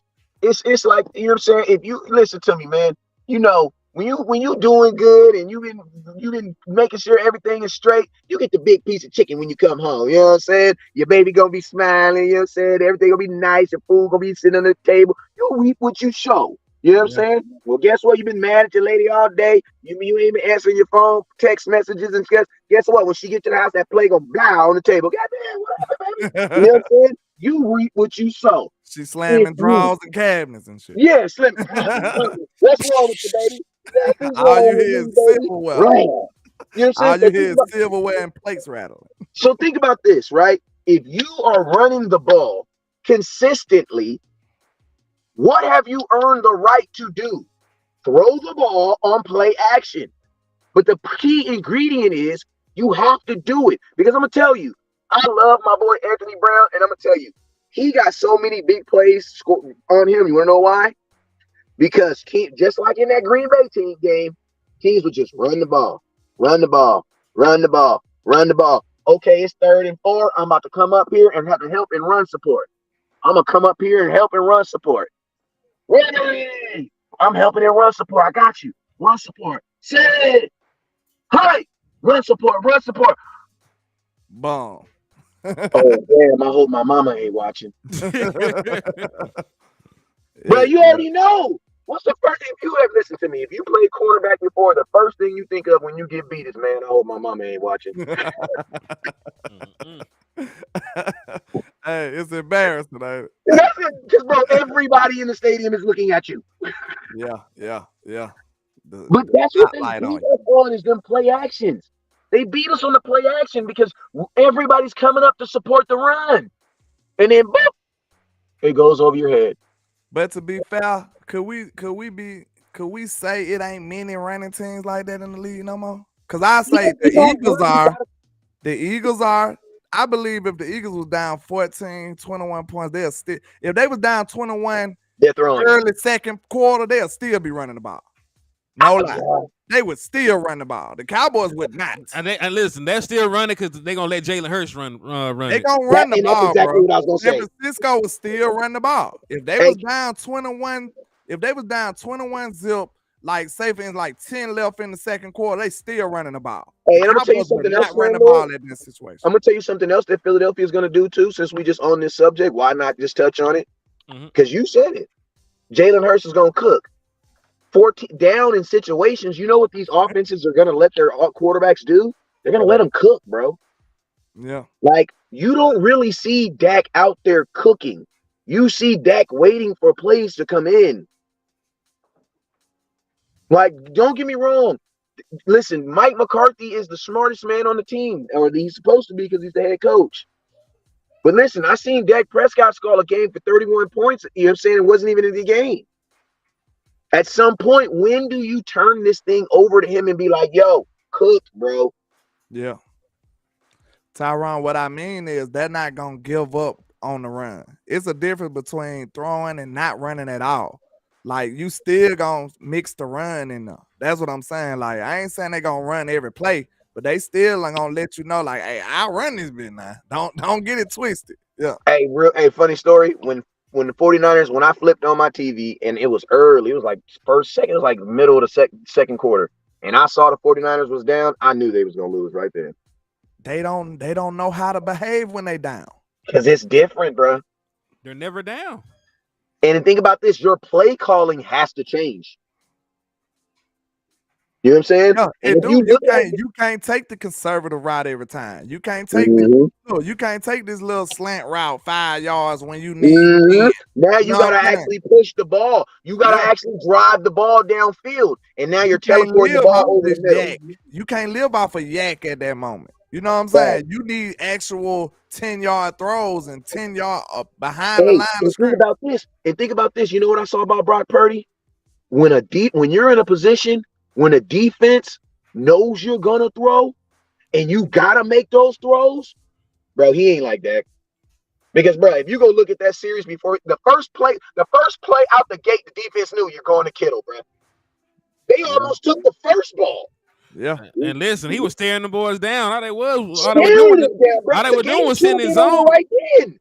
They was sitting in zone, and they down there took that man cookies. bro. And then the same dude took it twice, bro, and that's how you know it was filmed, bro. See, y'all gotta follow me on Twitter when I said that, because it feel like all they power be gone. Like when they play everybody else, they only have superpower when they play the Cowboys, bro.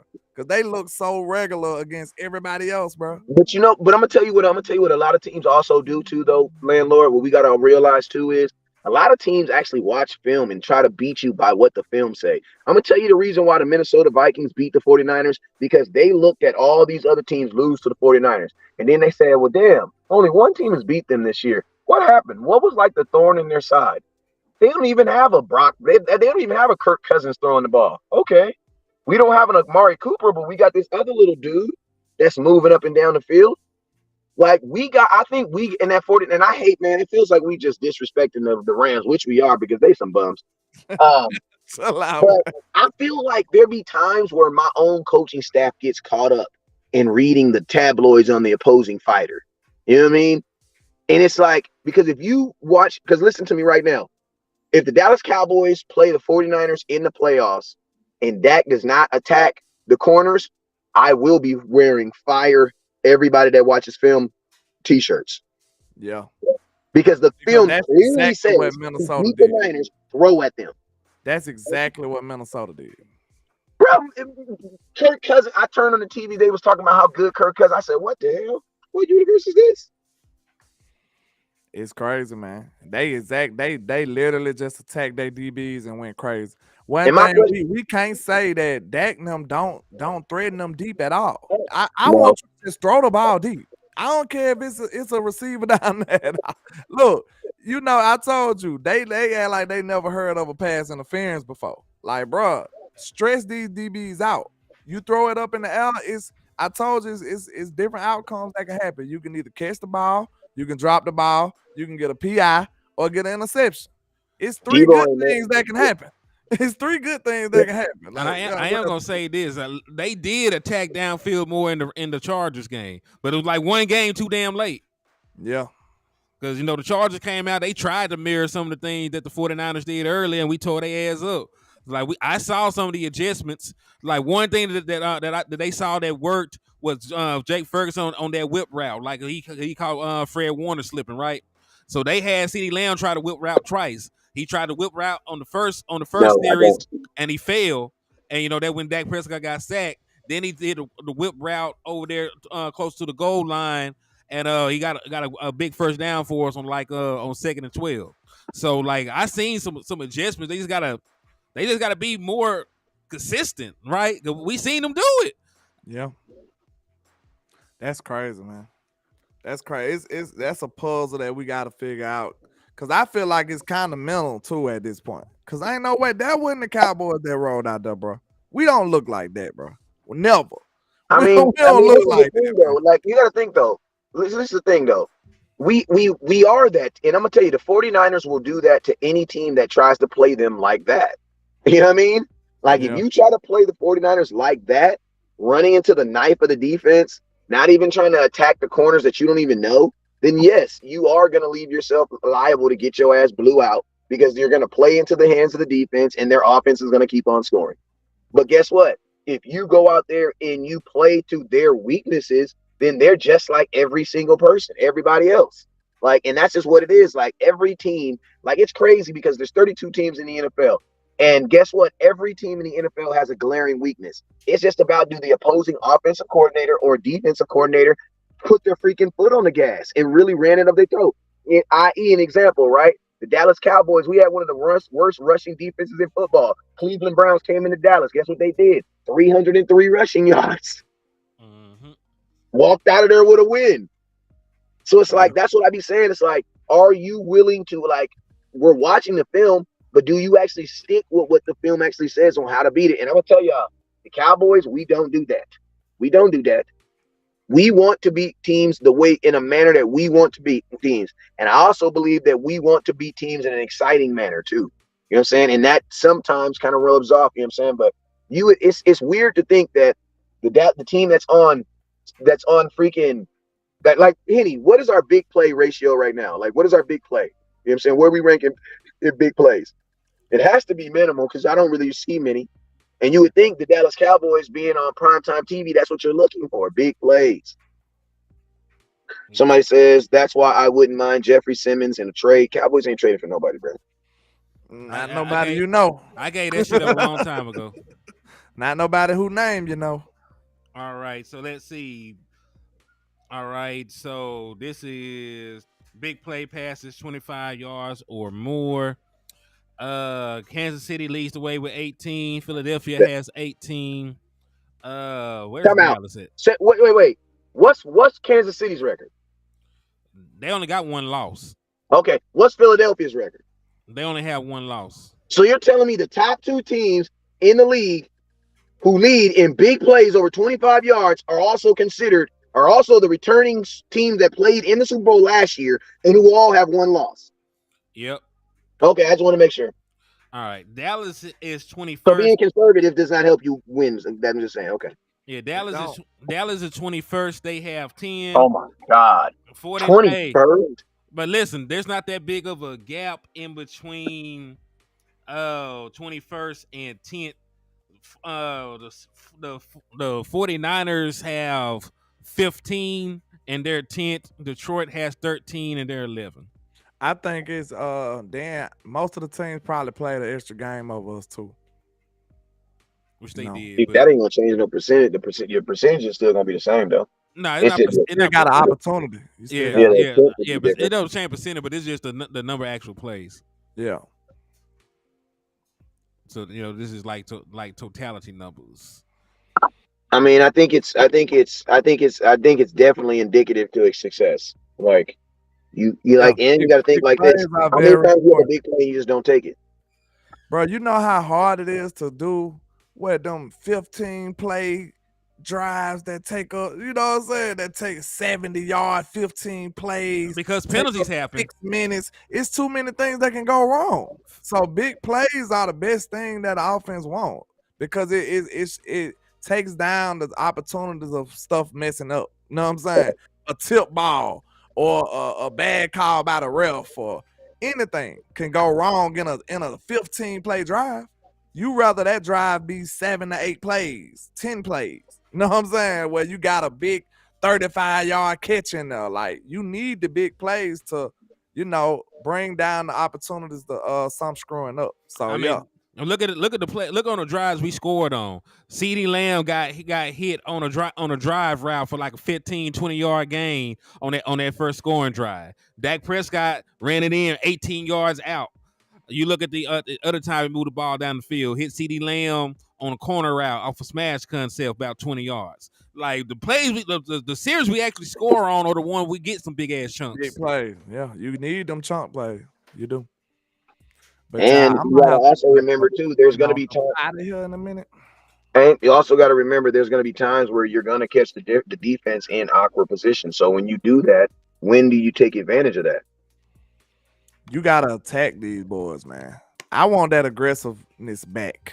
It looks like maybe Mike McCarthy learned his lesson because it looked like he overcompensated with Dak, thinking that he was just the interception master or something. Maybe the media got to him. I don't know. It looked like he overcompensated because it wasn't that deep. And I'm gonna tell you right now, I told you, some people may not feel the same way, but I'm not that concerned about no interceptions. If I'm getting a lot of touchdowns and a lot of yards, big plays, my offense doing what it want to do, and sometimes you get an interception, it is what it is. I want my dangerous, aggressive, opportunistic offense. That's what I want. Yeah. Because we just told you why. You think you getting chunk plays being conservative? Hell no. You're not. It's not gonna happen. Especially you're not even planning for them. And I'm gonna tell you, when you're conservative, your play calling has to be even better because you're calling more plays. Mm-hmm. Hey, shout out to you guys, the boys. You said quarterbacks throw interceptions every day. Be straight up. That's how I'm feeling. Like, hey, sometimes it happens. It happens sometimes. Who cares? Hey, salute to Texas D for the $10 super. He said, don't know if you're doing a raffle or not. Either way, love the content and congrats on your subs pimping. Thank you for the love, man. And I am doing a raffle, and that did get you two raffle entries. So if you want to be like my boy Texas D and improve your odds of winning one of the 3 prizes, just hit the Cash App with the Super Chats, man. It's $5 per. I mean, somebody said we need that Tony Romo gunslinging mentality. Well, this is the thing. Tony Romo was a gunslinger when he felt he had the defense to get him the ball back. Like Tony Romo also handed the ball off 400 times to DeMarco Murray for 1,800 yards too. You know what I'm saying? And DeMarco even said a lot of times in that season, Tony Romo was changing pass plays to run plays. Why? Because they was working. You know what I'm saying? Because it was working. If it ain't broke, what they say? Yeah, like and I think that's one of the biggest like misconceptions that people had about Tony Romo is that he just wanted to throw. He was just a pass happy dude. Like, nah, he was out there switching the plays from pass to run and was handing it off to the He was like a risky guy. You might be able to say that early in his career, but by the time people like the picture of Romo people have in their mind when they actually loved him, you know, not the year they were trying to ship him out of Dallas, but the picture of Romo. He wasn't really a gunslinger. He was a smart quarterback. Yeah, like the picture, like when he put it all together, like you said, he was a complete quarterback. Like people forget that year when he got those MVP considerations, he didn't even throw for 4,000 yards. Nope. That was actually one of his lowest. That was actually one of his lowest seasons too, though. That was actually one of his lowest yard seasons too. And one of our most successful. And he was damn near 79%. Yeah, that man was balling, man. Romo was hard, bro. I ain't lying, because everybody be hating on Romo. That was my guy, bro. Romo was hard. I just hate we didn't get the team around him. That's all. I mean, if Romo was drafted, he would be looked at differently. Like, it's crazy because like people put higher expectations on kids who aren't drafted, who actually make it. Like Tony Romo should be looked at as success off the fact that he wasn't even drafted. Yeah, I mean, guy. Yeah. Like, bro, you were a success story up for what you did. You know what I'm saying? But then you'll see someone else who was drafted and they'll give them a little bit more clout. All-time franchise leader in passing yards and touchdowns on one of the most storied franchises in league history. But you know, you gonna talk crazy about he ain't hard though. I don't know. Hey, we can agree to disagree, man. Romo was hard, bro. Hey, I'm gonna tell you like this, and I'm gonna tell you, yeah, we had some 8-8 seasons, but without Romo, them 8-8 seasons would have been 4-12, bro. Probably so. Probably so. You ain't lying. Like, go look at the highlights, Romo make something out of nothing, bro. Romo used to make something out of nothing. Like, you be like, oh, he done. Next time you know, like, oh my God. Hey, a 60-yard pass? Wow. Yeah, and think about this. How many Romo times was like that, bro? Bro, think about this. Every great Romo game that you remember was a game he was probably down and came back. You know what I mean? Success is a Super Bowl. No, it's not. If success was a Super Bowl, then why is Warren Moon as in the Hall of Fame with 3 playoff wins in his career? Devin, the dude, Success you know is not Romo had that swag about it. Listen to me. A Super Bowl is a reward for you executing in a 3-week tournament. That's what the Super Bowl is. You know what I'm saying? Because I'm gonna tell you this right now. Listen to me. If you are who's a bad team right now they're not going to that's not trying to do nothing. Like what's a team that's came in this season you think that wasn't going to be good? They won a You're game. Carolina. Think about this. If you're the Carolina Panthers, your goal was not to win the Super Bowl this year. But can you still have a successful season? Yes. The Houston Texans. You are not going to convince me that it was the Houston Texans' goal was to win a Super Bowl this year. No, it was not their goal. Yeah, they got a rookie quarterback. They just trying to be. They just trying to be competitive. Played with T.O. 3. Damn, he was balling with T.O. too. I was about to say Romo balling with T.O. and he was balling with T.O. and Dez. But y'all say he ain't 33 touchdowns. Man, he had Dez, one of the coldest dudes in the league. Tony Romo to Dez. Then Hall of Fame Witt. He had Witt looking crazy. Like, man, hey. Somebody said the Bears. Yeah, the Bears, like, listen to me. If you're the Bears, if you're any team that's playing in Kansas City's division, yeah, it was not your goal to win a Super Bowl this year. It's like you're not going to win it this year. Yeah. It's the Denver Broncos. Trying to rebuild while you got Patrick Mahomes. If I was them, I'd be assimilating a dream team. I'd be like, yeah, how long Patrick Mahomes going to play? And that's what listen to me. And that's what I was saying about the Detroit Lions. The Detroit Lions, you've been waiting 12 years for Aaron Rodgers to get out your division. He finally gets out of your division. You bring back this damn near the same team, bro. Yeah. They ain't seized that opportunity at all. But I'm going to have to. Me too. I'm going to say I got to skedaddle. So we've been on here almost 2 hours at this point. We gave them some good work, man. It was a great conversation with you guys. I enjoyed Hell it. yeah, it was a dope ass show, man. Wes, I appreciate you for jumping on, man. I hope the people enjoyed it, man. Y'all give us some fire emojis if y'all enjoyed the combo, man. We appreciate y'all. Oh yeah, hey, remember? Hey, he said remember he had Laurent Robinson balling. Didn't hear from that man after that. He had Bryce Butler balling. Y'all better quit playing with Romo, man. He had Terrence Williams balling. Y'all better quit playing with Romo, bro. For real. Romo was like that, bro. Well, Bryce For was real. I that. just think this team wasn't all the way to assemble, bro. For real. Yeah, Terrence Williams was him, but Bryce Butler was Dak because his best year came in 2016. Oh well, yeah, okay. That was Bryce. I mean, that was But remember he had that boy. He had that little. Maybe he had the little returner Harris. What was his name? Dwayne Harris. Dwayne Harris had some good days Dwayne Harris had some good days with Romo. That's probably he would think about because they both them speed dudes. Cowboys let him go to goddamn Giants. And hey, at least he ain't do nothing. Hey, what his name? Jamron? He just said Jamie, and he said Romo with this defense.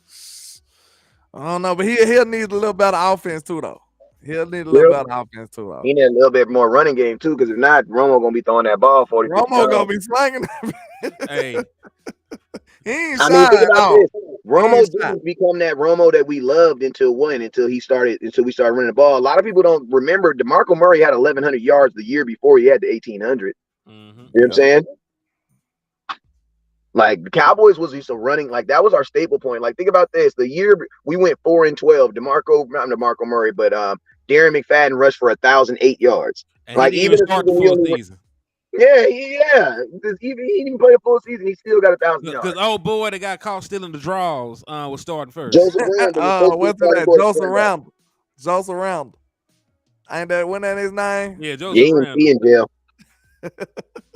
It ain't funny, but dang, like you said, the dude got caught stealing the draws. That's a terrible way to be remembered right now. He locked up right now. Man, the dude who was stealing the cologne and the draws. They said his mental health deteriorated or something, man. They said he went off the deep end. I mean, to be honest with you, man, a lot of these dudes that be playing are not now because they're way easy. They're catching them way better now. But, bruh, there's a lot of these dudes that just be off, bruh. Like they be off. But football is such a violent sport that it just kind of masks a lot of that stuff. You know what I'm saying? I was like, you got to be honest. You got to be kind of crazy to play football anyway. I mean, you got to be crazy. You got to be a little crazy to be. Not so. But we've all played with dudes that was like, yeah, he a little off. Like he a little overly, a little over the normal. Yeah. Like Cuz probably eat crayons when he wake up. See that? Yeah, it's time to go. It's time to go. All right, y'all. But hey, get us canceled. Listen, they can't cancel the real. Listen, if they could cancel us, West Coast would have been out the door. Fact. Yeah. I know we good. Hey, West Coast, West Coast crawl so we could walk. Damn it. Hey, Lil, we trying to get to the point. We trying to get to the point where like Kanye West, what he say? Wait till I get my money. Then you can't tell me nothing. Right? Hey, I ain't gonna lie. When you think about that whole concept and how Kanye is now, bro, that's dope. You know what I mean? I ain't gonna lie. I ain't gonna lie. That boy had one of the coldest lines that I like ever on that song, though. What? That boy said, I had a dream I could buy my way to heaven. When I woke, I spent that on the neck. I said, man, chill out, chill out, bro. Chill out, bro. You going crazy. We gotta go, man. That was too hard. I said, ooh. You went stupid, bro. But hey, Wes, what you be telling them folks on the way out, though, man? Hey, man, never look down because stars up. Peace. Peace. Peace.